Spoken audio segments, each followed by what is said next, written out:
So why am I telling you about the role of white women? It's because that puts it in context when we start talking about Ida B. Wells, right? So Ida B. Wells is not just fighting white male violence in the KKK. She also has to fight white women who really do believe like they are going to get raped by black men. They live in this constant fear, which is just nuts because there is no case in U.S. history where there was ever black mob violence against white people, right? You can't even, nobody can point me out one, right? So this is just an unfounded fear made up to control white people and to reinforce white supremacy. So Ida B. Wells is growing up in this mentality, right? And you get this because Ida B. Wells is born in 1862. So she's born as a slave in Mississippi. There's a picture of her and her family.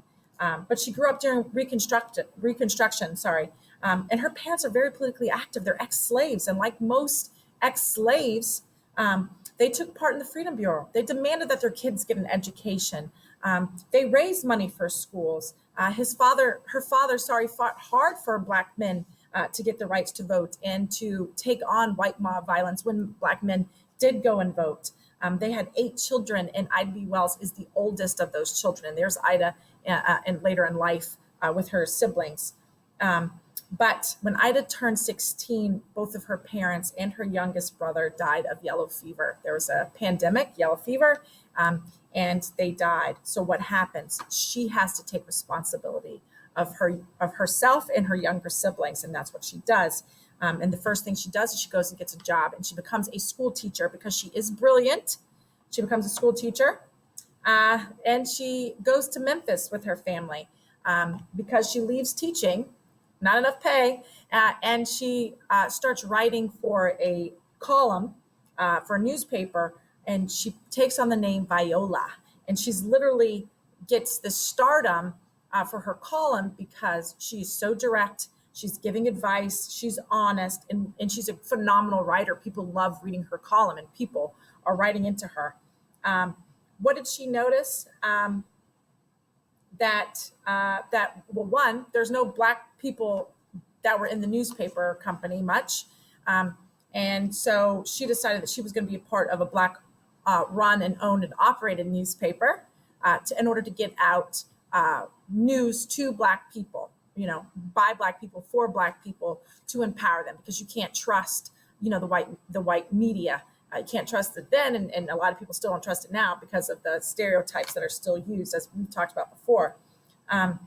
And she becomes the first female editor to run a newspaper ever in U.S. history. Shows you how brilliant she does it. What else is she doing? Well, at the age of 20, she is a civil rights activist. And as we talked about before, civil rights just do not happen in the 1950s. It doesn't happen with the birth of Dr. King. It was there, right? It was there from the beginning. And this is an example. Ida B. Wells decides that she's going to buy a first-class ticket to the rail car. Now, what's a rail car? It's like a train that kind of goes through town. You see them in like San Francisco, things like that, because people didn't have cars, right? They didn't have access to cars, so they would have this rail car that would go through town. Well, on a rail car, there were 2 sections. There wasn't a black section, a white section. That wasn't it. It was a ladies section in the smoking car, and the ladies would all sit together, and the men got to smoke and sit in the smoke car. Well, she buys her ticket and she goes and sits in the ladies' car. Now, black women were supposed to sit in the smoke car. She knew this, right? She's purposely breaking a law, and she's going to go to the front of the rail car and sit in the ladies' section. And when she gets in there, the conductor asks her to move to the smoker car, and she refuses to do it. Now, Ida B. Wells is a teeny woman. She's very petite. She's like 5 feet. Maybe she's, 110 pounds on a lucky day, right? But she's strong, right? The rail car conductor gets so angry that he calls in local law enforcement, and 2 men literally have to drag her out, force her out, and it took them over an hour to do so. And so she sued the rail car company, and she won. She got $200, which is like $100,000 a day. She got $200,000. She won. And so she does it again. and she gets rearrested again. And this time she sues and she wins $500. But of course, the rail car company appeals it to the Supreme Court of Tennessee, and her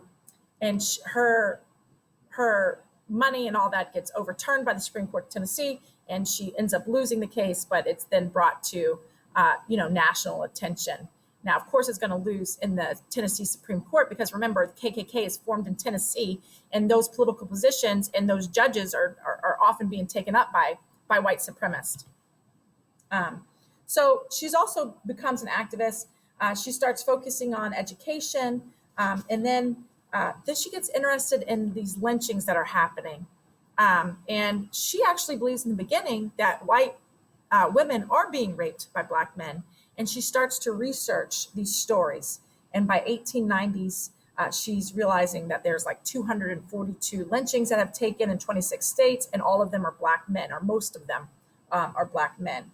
And so she starts going into like research, and she starts looking at Georgia newspapers and seeing these images like this, right? Like being portrayed to justify, and then something very painful hits home to her. And I'll explain that in a minute, but I just want to show you this map from VCU.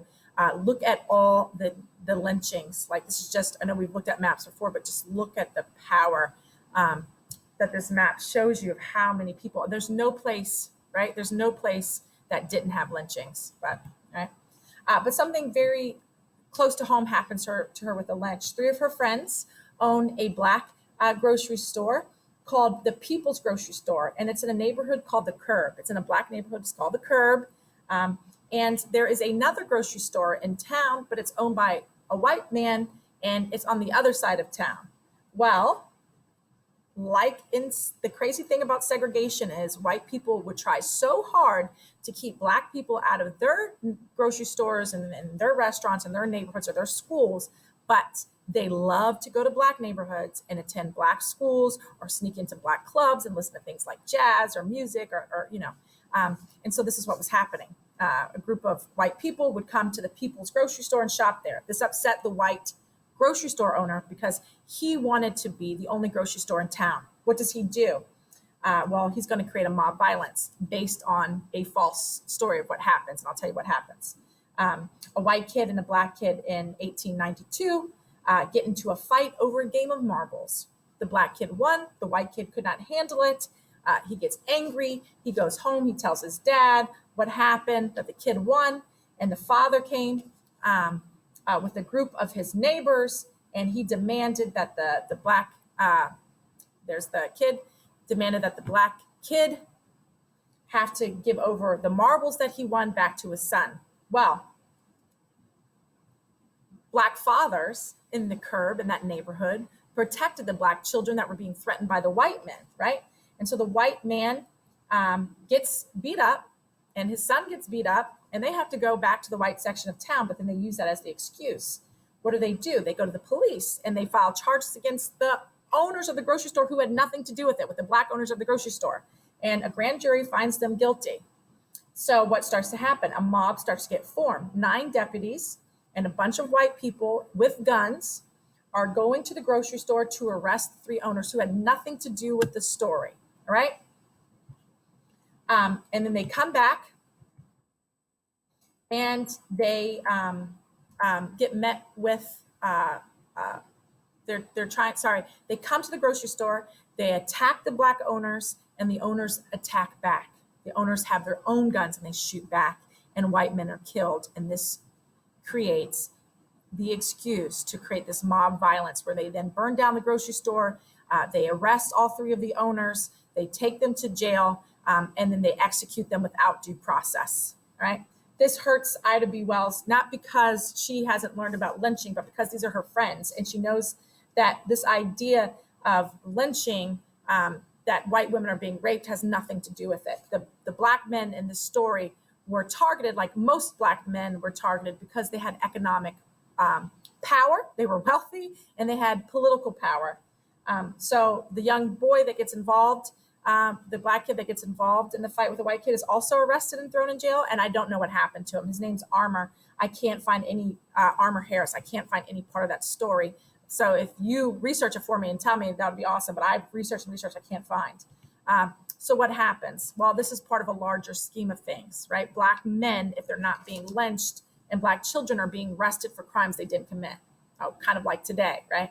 And they're being thrown in jail to create this chain gang labor that we're going to get into when we talk about the war on drugs in our next unit. But so there's lynching happening, but there's also another form of lynching, which is this mass incarceration that starts after the Civil War. And they are purposely arresting Black men for crimes they did not commit, just making up stories, never giving due process, throwing them in jail to force them into chain gang labor, to force them to re-enslave them into labor. And what are they? And who's using that labor?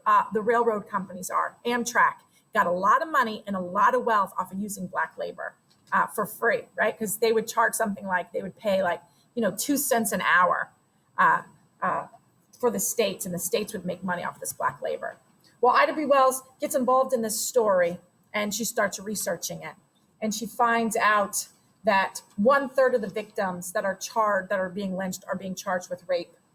She also thinks that this is crazy. Black men are not raping white women. They have little to no contact with white women. She also starts researching stories only to find out that white women are the ones chasing Black men.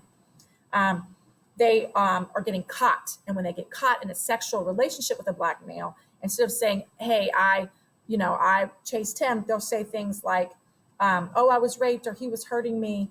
And this is just crazy hypocrisy, because we also know that white men have been able, from the beginning of U.S. history, through this period of lynching, to rape Black women. And there are tons of stories that are really painful to listen to, where domestic servants, Black women, even after slavery, were still being sexually assaulted. And who could they go to? They couldn't go to the police, right? Because if they went to the police, the mob violence would come, and if not kill them, then kill like their children, right? Or go after them.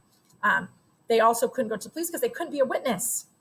They couldn't be a witness in a crime that happened to them. So Ida B. Wells starts writing about this hypocrisy, right? So that's going to really make a lot of white women, like you remember Rebecca Felton, go nuts, right? They're going crazy on this. We also know, too, that Ida B. Wells starts showing this research and proving these facts that, like, when white women get caught with Black men, their husbands divorce them. It becomes a big scandal in town. They get exiled and they have to move out west. She told the story of this minister's wife who was having an affair with a Black man. He got caught. She accused rape. He gets thrown in jail for 10 years. But when he gets out of jail, she tries to reconnect with the Black man, which I don't understand why anybody would try to reconnect with her. And she admits to her husband that she was not raped. It was consensual, and the husband divorced her, and she's forced to leave town. And so Ida B. Wells starts confronting these racist women and starts telling these stories. And then all of a sudden, as Ida B. Wells is writing about this stuff, states start passing more Black codes or Jim Code laws. And these laws are like Black people and white people cannot have, sexual relations. They can't get married, to try to stop the stories that Ida B. Wells is telling. Ida B. Wells takes all her research and she puts it together in a book called The Southern Horrors, Lynch Laws. And she tells, it's one of the most powerful stories. It is, you could compare it to the book, The New Jim Crow, which starts the new Black Lives Matter movement. And Ida B. Wells writes this book, and she becomes nationally and internationally known, so much so she travels all over. She actually meets her husband. She marries a white guy, a British guy, and they get married and have children. And because of this research that she's doing, the KKK, she's like their number one person they want to kill. And so she has to flee the South, right? And she has to take her siblings with her. But in this book, The Southern Horrors of the Lynch Laws, where she does this phenomenal research to prove all the lies that white women is making up to create this mob violence, she proves that white women are chasing Black men. And she points out that there are a lot of white men in political power who have biracial children, and nothing happened to these white men who are breaking these laws with having sex with white women. She also argued and proved that Black men did not rape white women during the Civil War, like Gone with the Wind was trying to get you to do. And she proved the racist stereotypes that were being created of Black men and that they were used as a way to control Black men and to stop Black men from moving forward. She also proved that they were making up stories about Black men being like super hypersexual and things, which I'll show you in a minute.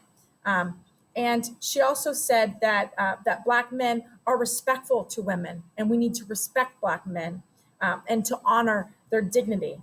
She also talked about how Black women were the victims in this, and that this mob violence or this crazy white supremacy part is part of this made up story, right? And so she starts showing, because at the time, at post Civil War, white women were reading these books. Like, you remember when we talked about Emmett Till, reading these books like that was like, it's so sexually weird, right? Like I don't even know how to explain it explain it, but like they were reading books like this, where it was like a fantasy for like a white woman to have this Black man like chase her. Now, if you look at that book cover, you know that's blackface, right? That's not a Black person like that. That's a white man dressed up as a Black person in blackface, as if he's gonna like rape her, as if he's hypersexual. And then the problem is that Hollywood continues these images even today. Like the whole story of King Kong is actually supposed to be a Black man, a beast, who was like trying to get this white woman. And he's so obsessed with her, he does everything to get it. But these are actually things and books that people were reading, right? And look at it. Look at this. Look at how they sexualize women, right? Like one, look what's happening in Black women on the left there, right? Right. And then look at the right. Like it's just, she's getting forced into stuff. It's crazy, but this is the stuff that they're reading. I mean, I don't know. It's sick. It's sick. Right. Wells also talks about in her book that people need to go on strike, that the lynching's got to stop. And this is Laura Nelson and her son. And she talks about this story where Laura Nelson is violently raped in front of her son. The mob goes after her son. They accuse him of raping a white woman, which he did not do. Laura tries to stop them from entering her house. They grab her too. They take her there. They violently commit a crime against her, and then they hang her in front of the son, and they hang the son. And so she says, what we have to do is to go on strike. She tells Black people, stop working. We are not working for white people anymore, Black people. She says, let's go on strike and don't use the railroad company, because the railroad company is racist and they create these chain gang laborers, and let's cripple them economically. She says, if you are Black, leave the South. You have to leave the South. She says they are using you and creating these laws, and she proves that lynching is only happening to create a cheap labor source of Black people. And to create this economy. And she says we can have this bloodless revolution. Now think of this term, a bloodless revolution. You don't have to shed any blood. Malcolm X will talk about this because Malcolm's read Ida B. Wells. He's read her work. And both of them will talk about this bloodless revolution where all you have to do is cripple the economy, because to white men, they're going to argue the dollar is God. And so if we cripple their economics, then they'll be forced to give in to equality of all the races. So she actually inspires Black people, and that's what they do. They get the heck out of the South. They leave. They either go up north in the Great Migration, or they go out west. And there's one part of the story that never gets told, is that the cowboys, right? All these cowboys that you learn about in Hollywood is not John Wayne. It's not some old, white dude riding a horse. It's actually Black people and Black men wanting to get their wives, and especially their daughters, away from white men. And they go out west, and they create states like Oklahoma, Kansas, California. Los Angeles was founded by 80 Black cowboys, but we don't tell those stories. One of the most famous stories is Nat Love, who's this famous cowboy story. But it's so anyways, Black people leave, they take her advice, and she continues to take on racist laws like marriage, because she herself married a white man. And so these are, of course, very famous stories of interracial couples. And this is the Loving case of Virginia.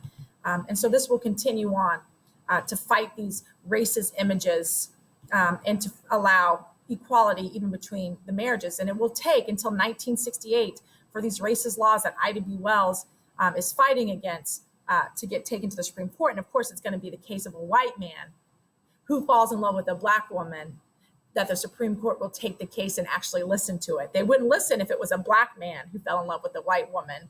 And, um, but these are the images. That's supposed to be Uncle Tom, right? That she's taking on. Here's some other images that form this like root character, this idea like, Black people are inferior. This is what people are reading in schools. It's called the Sambo series. But let me tell you, this mob violence, it's not just men, it's also children getting killed, right? So Black people flee the South. And Ida B. Wells ends her book by telling Black people they should arm themselves. Yes, she's telling Black people they have Second Amendment rights and they are to get a gun and they are to fight back. She tells women, Black women, put a gun in your handbook, in your purse. So if you get attacked, you are to use it. Put that revolver in there, arm yourself, protect yourself, because that's the only way white people are going to respect you. So thank you, Ida B. Wells, one of the greatest freedom fighters in world history. She sparks these ideas of Black consciousnness, which is basically pride in Black people for themselves and Black people civil rights. And she is a superhero. So thanks for listening.